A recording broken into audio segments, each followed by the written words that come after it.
Vote vote vote 12ই ফেব্রুয়ারি রোজ বৃহস্পতিবারে vote. আমাদের প্রত্যেককেই 12ই ফেব্রুয়ারির দিন ভোট দিতে হবে। এই ভোট দেওয়া কিন্তু আমাদের একটি অধিকার। তাই আপনারা যে যেখানে থাকুন না কেন, আপনি যে দলকেই পছন্দ করেন বা যে ব্যক্তিকেই পছন্দ করেন সেটা কোনো বিষয় না।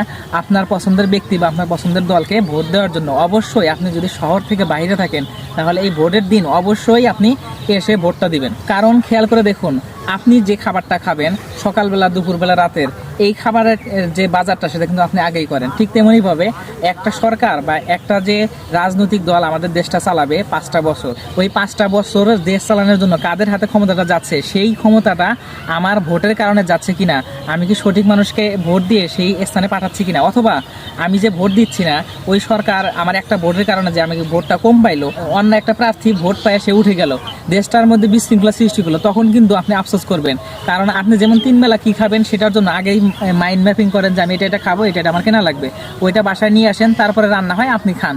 ঠিক তেমনিভাবে কোন ব্যক্তির মাধ্যমে দেশটা চললে ভালো চলবে সেই ব্যক্তিকে পছন্দ করার জন্য আপনাকে অবশ্যই ভোট দিতে হবে। আপনি হয়তো ভাবতে পারেন যে আমার একটা ভোট দেওয়াতে কি যায় আসবে। হ্যাঁ, অবশ্যই যায় আসবে। একটা একটা করে ভোট দিয়েই কিন্তু এই অনেকগুলা ভোট হবে, যার মাধ্যমে কেউ না কেউ জিতবে। এজন্য আপনি সঠিক প্রার্থীকে ভোট দেওয়ার জন্য আপনার বাসায় আসবেন। আপনি যাকে যোগ্য মনে করেন তাকে ভোট দিয়ে দেশের রাজনৈতিক প্রেক্ষাপটে সঠিক লোককে বসান, আপনি সঠিক অধিকারটা বুঝে নেন।